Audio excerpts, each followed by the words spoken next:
Excuse me. Mr. Jensen, isn't it? Sir, you have that charity dinner? In a moment, Isaiah.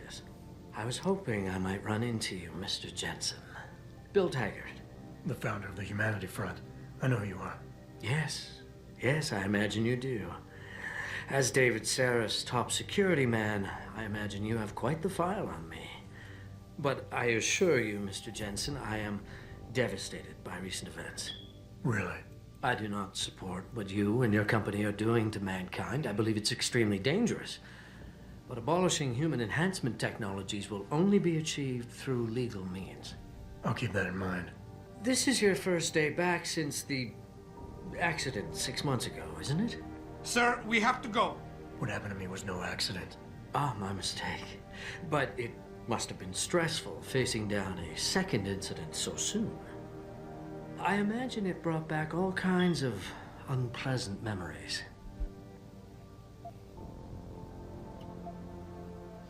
I appreciate your concern, but it was... I appreciate your concern, Mr. Taggart. But it was nothing I couldn't handle. I'm a psychologist, Mr. Jensen. I know when a man is hiding behind words. The flesh may heal, but the mind is not always so resilient. You might want to keep that in mind. Now, if you'll be so kind as to excuse me.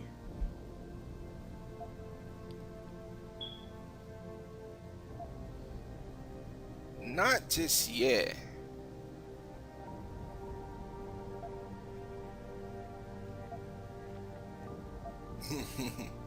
Except if I don't want to talk to him. Gladly. Oh, I even have an option to talk to him. This is horrible animation pose. He just looks a few poses from like default pose. Oh, he moves. Just doing my job here, sir. I'm sure you can appreciate that. That's not your voice, man. What's this guy's voice? Real shame what happened at your factory tonight. My condolences. Okay. Yeah, You're Taggart's aide, aren't you? Dr. Isaiah Sandoval, isn't it? No need to play ignorant, Mr. Jensen. I am quite sure you have a file on me that's as thick as the one you have on Mr. Taggart. You're an outspoken activist in your own right, Dr. Sandoval. When you have seen the things that I have, you find you have no choice but to stand up and be counted. Frankly, I am surprised an ex-cop like yourself isn't more disturbed by the dangers of this technology. Augmentations help a lot of people, Doc. Handicapped, war vets. Yes, but at what cost? My own friend had his life ruined by these so-called enhancements of yours. A man much like you who had no choice but to become augmented. Yet once he was... Too much power can make you do terrible things, Mr. Jensen. I suggest you think long and hard on that. Will this help at all? I'd like to hear more about your friend. What exactly did he do? I'd like to hear more about your friend, Dr. Sandoval. What exactly did he do? Nothing. Was he injured in the Gulf? He went on a rampage in a shopping mall, if you must know, hoping to be gunned down by the police, rather than face a lifetime battling augmentation addiction. He was addicted to augments? They don't talk about it in those corporate brochures of yours, do they? Neuropathy dependency, rejection psychosis, any number of physical and psychological ills have resulted from this technology, and yet we rarely hear a word about them. I'm sure the literature is out there. No thanks to the throng of corporate lawyers attempting to stop it. Your friend, did he succeed? Did he suicide by cop? No. Bill Taggart talked him down. That's another issue. Or I guess that ties in with what I said earlier, the bullying issue. Because if you can't afford the medication, then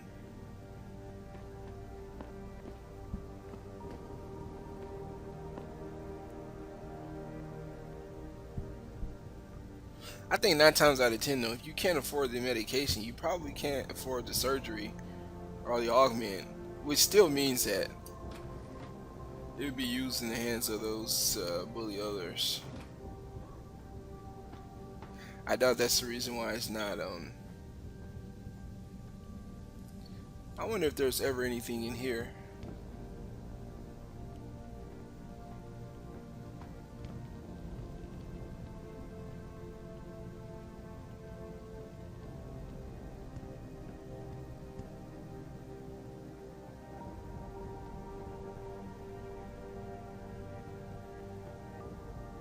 No, there's never anything in here. Relax.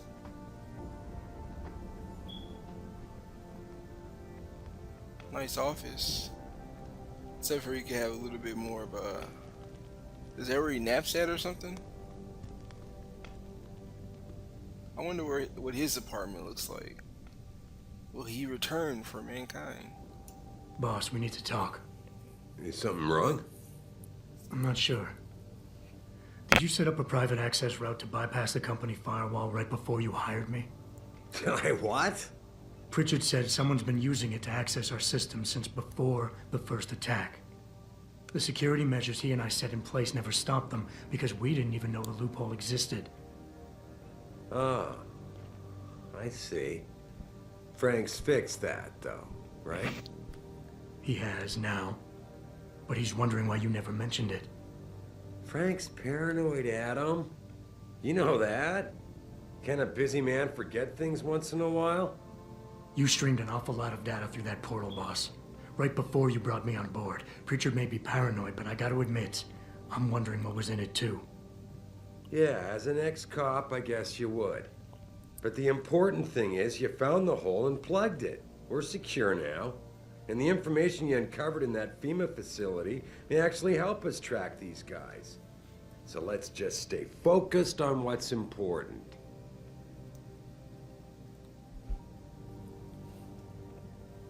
I don't really care. I think I get experience though. I want to, believe me, I want to catch these guys as badly as you do, but that breach is responsible for every security crisis we've had, including today's. If you want me to stop these guys, I need to know what kind of data they've had access to. Of course, you're right, and maybe Pritchard's paranoia is rubbing off on me. How do you say that is? And maybe Pritchard's Whoa. Adam, are we done here? Whoa, this guy's impatient. You want behind my back on this one, boss. With all due respect, you hired me to keep this place secure, but I can't do that if you're not 100% straight with me. Okay. I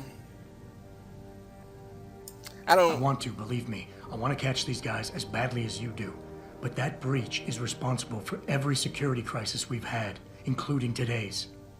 If you want me to stop these guys, I need to know what kind of data they've had access to. You're right, you're right. I'm sorry if I seem evasive. The truth is, I've had a lot of other things on my mind. I'm trying to secure a future here for all of mankind. I can't let trivial security concerns get in the way when people like Bill Taggart want to see me fail. No, you're my best warrior, Adam, and I trust you. I know the loyalty you've shown me will only continue as we take this fight into the future. Because that's what's really important, isn't it? The future.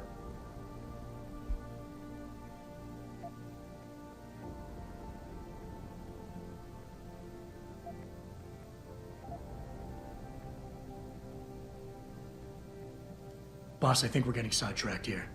If you want me to win this war for you, I need to know how badly we've been compromised. I need to know what was in that data stream, in case our enemies accessed it. You think they could have? I see your point, son. That might be bad. Look, I'm not gonna share every single detail of this data with you. As CEO of this company, there are things I can't release, even to you, Frank, or Athena. I consider us all a team here, but we each have our own roles to fill. I decide who gets trusted with what, and in this case, you're just gonna have to do your job without knowing all the facts. Megan said you could roll with the punches. Proof she was right. Ah, this guy here, dude.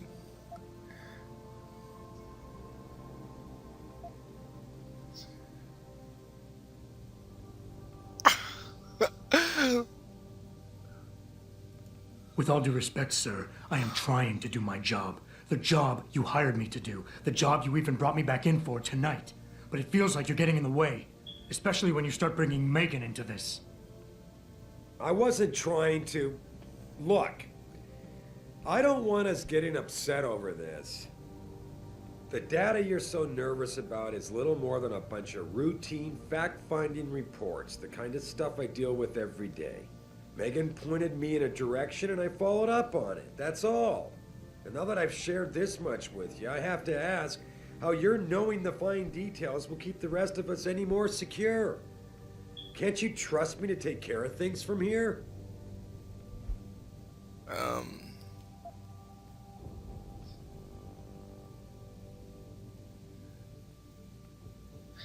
I know he tries to change the subject. I would like nothing better than to trust you with this, boss. But trust is a two-way street, and the way you've handled this entire conversation so far makes me think that it's you who isn't trusting me. Why, boss? What is it you're so afraid to tell me? Adam, of course I trust you, son. And it's not that I'm afraid to tell you the truth. It's just that, honestly, I'm afraid you'll take it the wrong way. All right. Look, the truth is, I set up a confidential data channel for a private investigator, someone who can run covert background checks on people, potential new recruits, like you. You what? I had to, Adam. You were a liability, remember? You'd just been fired from SWAT. Now, Megan believed in you, but I had to be sure. Look, I don't want this to come between us. I'll send the files to your computer. You can see for yourself what he dug up. But Adam, you'd better be sure. Why? What do you mean? I mean, sometimes the past should stay in the past. Once you see that data, you can't unring the bell. When you're ready, come back and talk to me. We need to discuss our next move.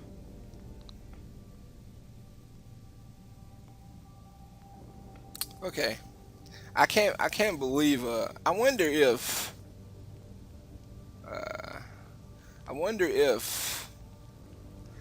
if you don't get the silver tongue, do you get the mission or the quest, the side quest?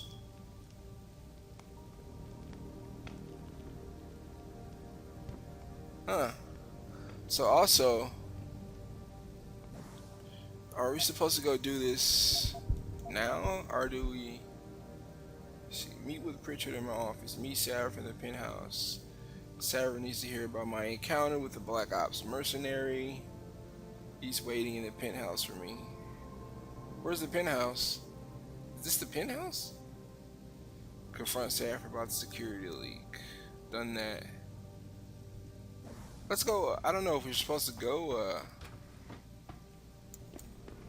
I guess this is a penthouse, but where is this, like, living quarters, sleeping quarters or not? Side boob. I'm probably not supposed to go do this. I think the next thing is Hingsha, and I see no other markers on my map. Oh, I guess this is a penthouse, and we just only got to see part of it.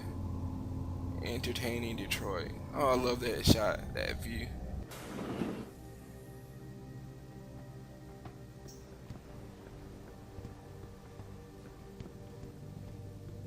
So yeah, let's go check this out, and then why do we get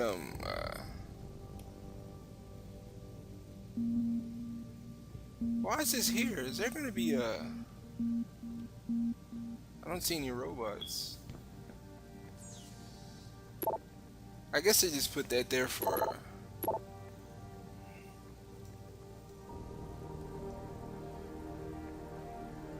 Margie Jensen, Arthur Jensen. I don't want to hear that lady talk. She's so old.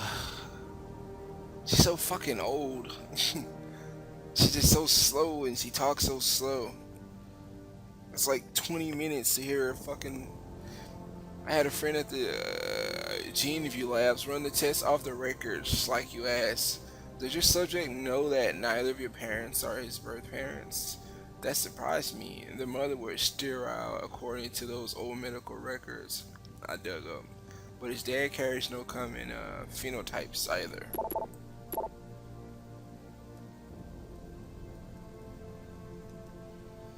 wasn't easy, but I finally backtracked some of Margie and Arthur Jensen's past. Through their medical files, Arthur Jensen had enough connections through his old Desert Storm buddies turned security consultants to have certain records pulled, which is why the family is ghosts.